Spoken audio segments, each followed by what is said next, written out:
Matius 16 ayat 1 sampai 4. Kemudian datanglah orang-orang Farisi dan Saduki hendak mencoba Yesus.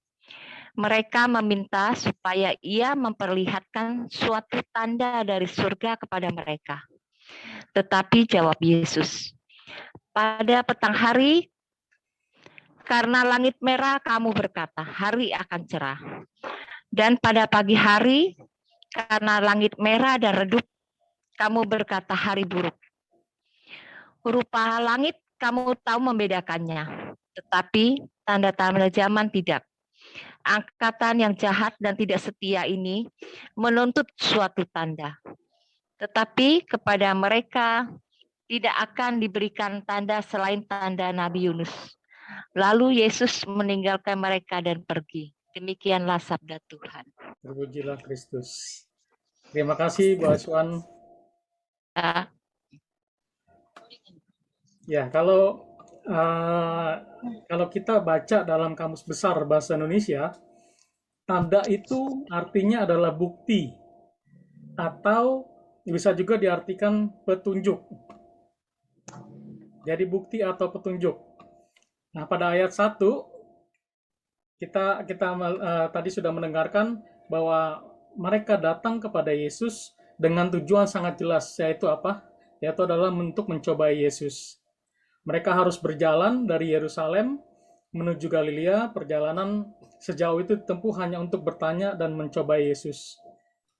Jadi disinilah orang-orang Farisi dan orang-orang Saduki itu, mereka menuntut suatu tanda kepada Yesus. Padahal di dalam perjalanannya Yesus sudah banyak melakukan mukjizat, yaitu antara lain penyembuhan anak perempuan dari wanita Kanaan, dan juga ada lagi Yesus memberi makan pada 4.000 orang. Jadi Yesus menyatakan kasihnya kepada banyak orang. Nah, dalam dua mukjizat ini, mereka tidak menyadari gitu loh. Karena apa? Karena mereka menuntut suatu tanda yang berdasarkan standar dari mereka. Jadi karena kebutaan rohani dari orang-orang Farisi dan orang-orang Saduki, mereka minta suatu bukti petunjuk dari Yesus. Jadi intinya mereka ingin menjawab Yesus dengan pertanyaan-pertanyaan yang menjebak Yesus gitu, untuk mempermalukan Yesus. Disinilah Yesus menyindir dan mengecam kemunafikan orang-orang Farisi dan orang-orang Saduki. Yesus berkata kepada mereka, mereka sangat pintar melihat dan membaca fenomena alam. Namun mereka tidak bisa melihat tanda-tanda atau mujizat-mujizat yang dibuat oleh Yesus. Jadi kepicikan hati dan kedegilan jiwa mereka lah yang membuat mereka itu terus menolak tanda-tanda maupun pengajaran dari Yesus. Di sini Yesus mengatakan bahwa mereka adalah orang-orang yang dapat membaca tanda-tanda langit untuk mengetahui apakah hari ini hujan atau tidak. Tapi di sini mereka gagal melihat dari mujizat atau kuasa yang Yesus sudah perlihatkan kepada mereka gitu loh. Nah, dalam kehidupan kita ini, dalam kehidupan kita pada saat ini, banyak sekali orang Kristen Katolik yang bersifat seperti orang Farisi dan orang Saduki. Jadi kebanyakan dari kita tuh menuntut Yesus untuk memenuhi standar dari apa yang kita percaya gitu loh. Mereka menuntut Sang Pencipta itu harus bersikap adil kepada mereka. Mereka menuntut apa yang mereka mau itu Tuhan harus sediakan. Mereka menuntut Tuhan untuk bermurah hati kepada mereka, tetapi hati mereka itu tidak ditujukan kepada Tuhan. Nah, di sini yang Yesus mengatakan ke orang-orang Farisi dan Saduki pada saat itu adalah, ini loh kedegilan hati itu loh. Ini loh yang membuat kamu tidak bisa melihat itu apa? Karena pola berpikir mereka sudah dibentuk untuk berdasarkan apa yang mereka pikirkan gitu loh. Jadi mujizat sebesar apapun bagi mereka dianggap angin lalu gitu loh. Nah, disinilah mereka menuntut Allah untuk berbuat mujizat, tapi mereka tidak memiliki iman. Jadi tidak benar bahwa seorang Kristen itu melandaskan iman Kristianinya pada tanda-tanda atau mujizat. Jadi orang Kristen itu haruslah hidup di dalam firman Tuhan dan berakar di dalam firman Tuhan dan terus berbuah di dalamnya. Kalau kita melihat suatu tanda baru kita percaya, itu berarti kita tidak memakai iman kita untuk melihat mujizat yang sudah Tuhan berikan kepada kita. Jadi kalau kita meminta suatu tanda baru kita percaya, berarti kita tidak memiliki iman. Padahal Tuhan Yesus berkata, kalau kamu punya iman sebesar biji sawi saja, kamu bisa memindahkan gunung. Tapi di sini banyak dari kita, termasuk saya juga, itu seringkali meminta tanda kepada Tuhan. Nah, yang Tuhan harapkan itu adalah gini, iman percaya kita sebagai orang Kristen Katolik itu timbul dari pendengaran akan firman Tuhan. Karena apa? Karena dalam firman Tuhan itu adalah apa semua yang Tuhan inginkan, atau Tuhan ingin tunjukkan kepada kita melalui apa? Melalui firman-Nya.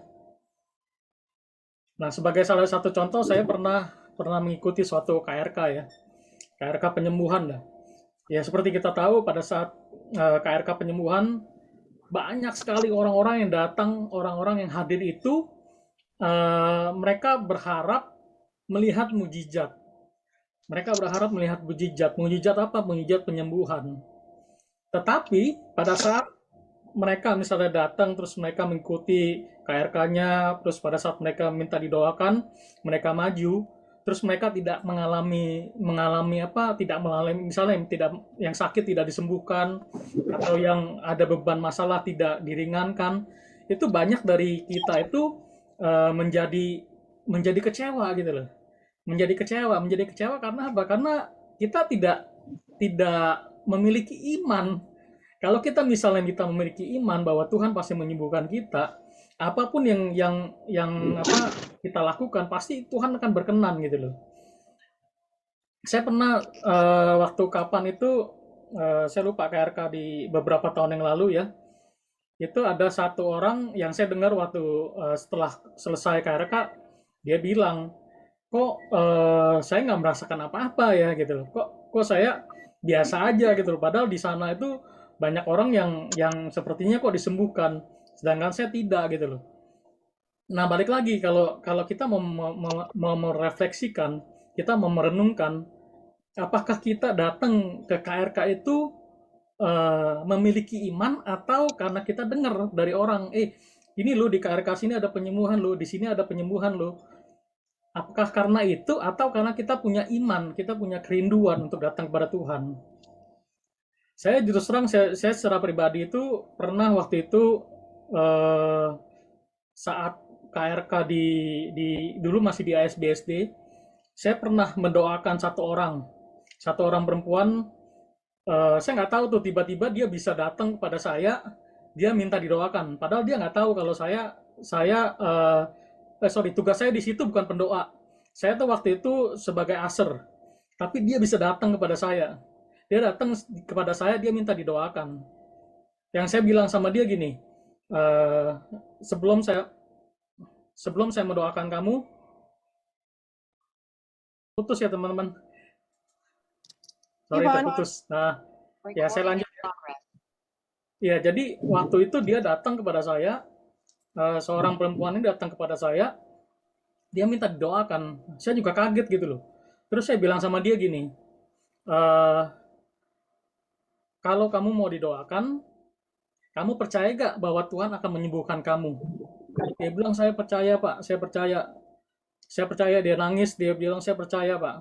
Kalau kamu percaya, kamu hadirkan Tuhan Yesus. Pada saat saya doakan, kamu hadirkan Tuhan Yesus di dalam pikiran kamu, di dalam hati kamu, saya bilang.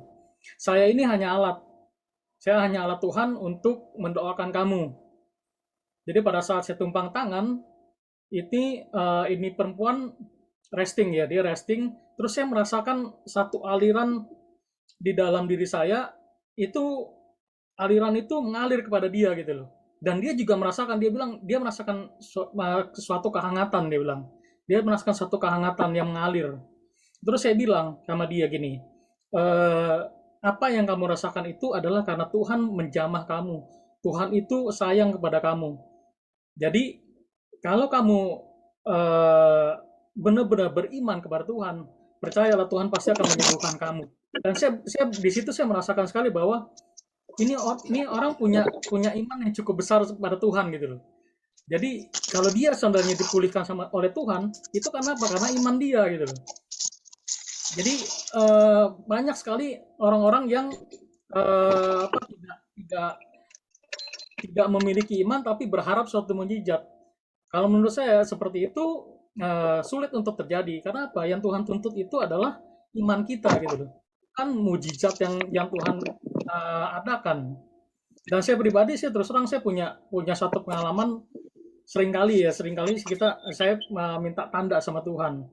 Jadi dulu saya pernah ketika saya ikut satu platform trading ya, robot trading. Di situ saya diajakin terus tuh sama teman saya. Saya berdoa, saya minta tanda sama Tuhan. Tuhan, apakah ini benar? Apakah ini seperti ini gitu loh. Saya berdoa terus. Nah, setelah selang sekitar semingguan saya akhirnya ikut gitu loh. Ikut saya dalam doa saya minta tanda sama Tuhan. Kalau seandainya sampai sampai seminggu ini oke, berarti ini benar gitu loh. Tapi ternyata dalam satu bulan itu, ternyata dalam waktu 1,5 bulan, platform itu hilang begitu saja. Jadi scam, jadi penipuan. Nah di situ saya berpikir lagi, Tuhan kenapa saya sudah berdoa, saya sudah minta tanda dari Engkau, tapi kok hasilnya seperti ini gitu loh. Nah inilah yang saya mau katakan bahwa pada saat saya berdoa itu, yang saya minta tanda dari Tuhan adalah tanda dari pikiran saya. Saya menuntut Tuhan, Tuhan, saya mau seperti ini, saya mau minta tanda seperti ini. Kalau sampai sampai seminggu masih oke, saya ikutin. Kalau sampai 2 minggu masih oke, saya ikutin lagi. Nah itu, jadi tanda yang saya minta pada Tuhan itu adalah tanda yang di dalam pikiran saya. Jadi saya mendikte Tuhan gitu loh. Nah itulah yang terjadi. Jadi setelah saya renungkan lagi, kenapa ya sampai seperti ini? Ternyata itulah yang saya minta kepada Tuhan adalah apa yang ada di pikiran saya gitu loh. Itu yang Tuhan tidak berkenan. Nah terus terang saya waktu itu punya downline lumayan banyak dan ya saya harus bertanggung jawab dengan mereka. Saya berdoa sama Tuhan, saya minta kekuatan untuk berbicara dengan mereka. Akhirnya ya puji Tuhan, saya coba berbicara dengan mereka. Akhirnya satu persatu mereka memahami gitu loh, bahwa bukan salah saya gitu loh. Sampai yang paling berat adalah pada saat saya harus berbicara dengan kakak ipar saya, cici ipar saya. Karena dia belum lama bergabung itu nggak lama scam. Dan itu saya benar-benar rasanya kok, aduh berat gitu loh buat saya. Karena apa? Karena kan orang terdekat kan yang saya iniin kan. Jadi akhirnya saya berdoa sama Tuhan, saya minta kekuatan, saya minta kekuatan dari Tuhan. Akhirnya saya berbicara sama dia karena saya harus bertanggung jawab. Saya bilang, Ci, sorry ya, ini ternyata seperti ini. Saya juga nggak nyangka. Tapi saya mau bertanggung jawab. Saya bilang nanti saya akan cicil deh kalau nilai yang sudah ditanam di platform itu gitu loh, saya cicil. Tapi yang aneh itu apa? Cici ipar saya bilang gini sama saya, udah nggak usah Van, saya tahu kamu juga korban. Jadi ya nggak usah kamu iniin, ya kita belajarlah dari pengalaman ini gitu loh. Dan inilah di sini yang Tuhan mau itu adalah saya harus benar-benar memiliki iman kepada Tuhan. Saya harus bersyukur bahwa selama ini Tuhan itu sudah banyak memelihara saya. Tuhan itu banyak sekali memberikan suatu kebaikan buat saya gitu loh. Ya, jadi yang apa tanda kasih dari Tuhan kepada saya itu bukan tanda-tanda yang seperti yang saya pikirkan gitu loh, tapi Tuhan sudah memelihara saya dengan berkatnya, Tuhan sudah memelihara saya dengan kesehatannya, saya boleh bersama teman-teman hadir di dalam Kombas, itu kan suatu tanda bahwa Tuhan mengasihi saya gitu loh. Jadi yang saya mau katakan di sini adalah bukan masalah tanda yang penting, tetapi kita harus mempunyai iman yang setia kepada Tuhan dan taat kepada firman-Nya. Dan juga kita harus melakukan firman Tuhan. Jadi kita jangan seperti angkatan yang jahat itu yang dalam firman Tuhan tadi di ayat keempat, bahwa angkatan ini adalah angkatan yang jahat. Jadi pada mereka hanya tanda dari Nabi Yunus yang Tuhan yang diberikan gitu loh. Di tanda-tanda yang lain Tuhan tidak berikan. Jadi oleh karena itu yang saya berharap bahwa apa yang saya bisa sampaikan di sini, mari kita memiliki iman yang sejati. Bukan kita berharap tanda dari Tuhan, bukan kita berharap tanda Tuhan memulihkan kehidupan kita, bukan seperti itu. Tapi kalau kita memiliki iman, kepada Tuhan, percayalah Tuhan pasti akan memberikan yang terbaik buat kita. Kadang-kadang yang terbaik di dalam pikiran kita kan bukan terbaik buat Tuhan. Ya Tuhan berkata, rancanganmu bukan rancanganku, jalanmu bukan jalanku gitu. Tapi karena kita memiliki iman yang kita percaya pada Tuhan, kita bisa berserah kepada Tuhan, kita bisa berharap sama Tuhan. Ya, jadi ini yang saya bisa sampaikan teman-teman dalam renungan singkat ini. Semoga ini menjadi suatu yang baik buat kita ke depannya, bagaimana kita harus berserah, bagaimana kita harus beriman kepada Tuhan. Saya minta maaf kalau mungkin ada yang kurang jelas atau apa.